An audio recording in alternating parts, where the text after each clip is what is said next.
it's like, look, you need to finish. You start something, you finish something. All right.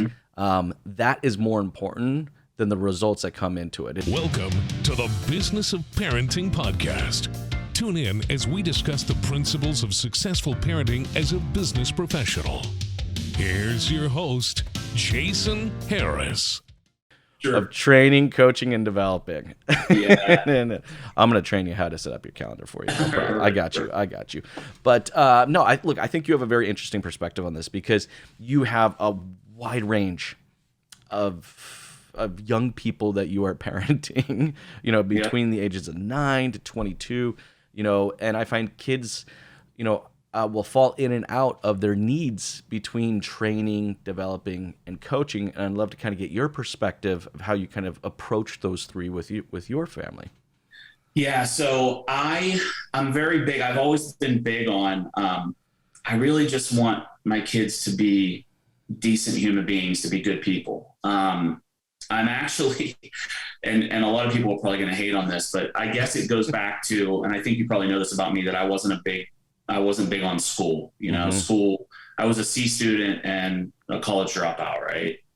And, I also, as well as I know that, you can be very successful in this world without school. 100%. I respect school. My oldest daughter's in college. My son is in pre-law at Pitt. I'm super proud of them. I want them to graduate. I encourage it. But I was always the dad who was like, just get C's and you're fine with me. But get a C on that test.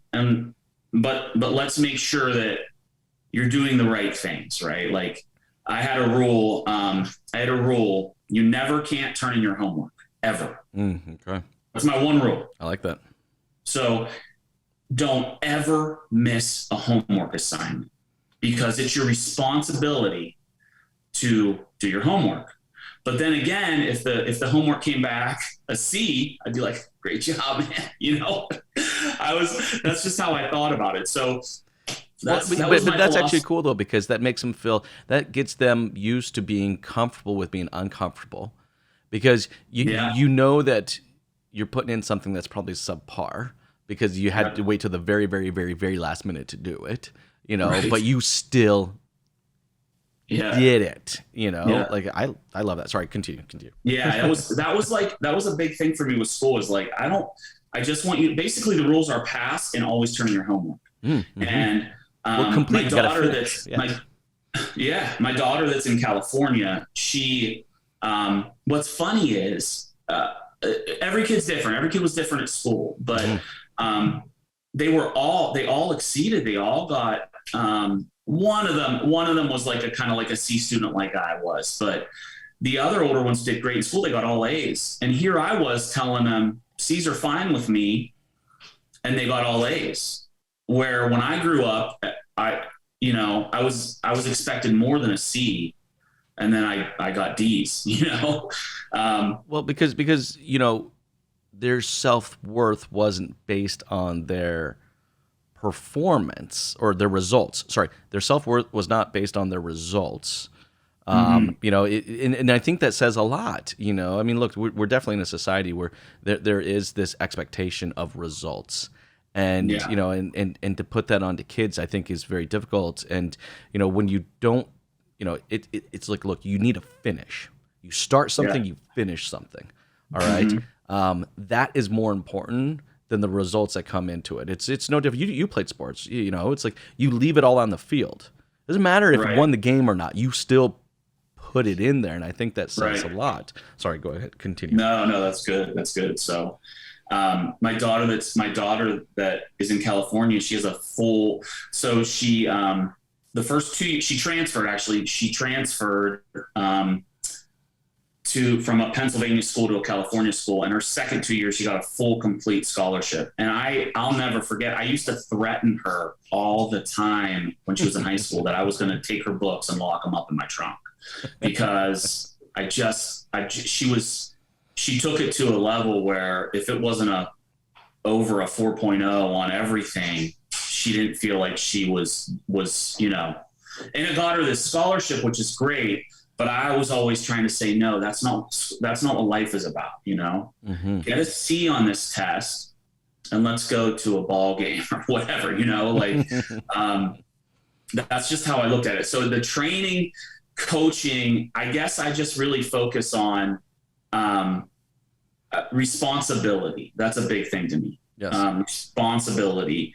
When you're old enough, get a job.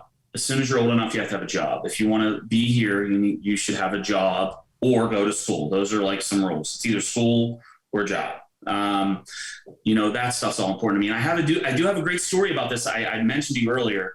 I had a guy I worked for a very long time. He was part owner of this dealership, mm-hmm. and he was very big on one-on-ones, right? In the automotive world, we do one-on-ones. So you sit with your sales associates and you find out what's going on in their lives. You see how they're doing, and you talk to them about their deals, their leads, their unsold follow-up, right? And it's like a coaching session.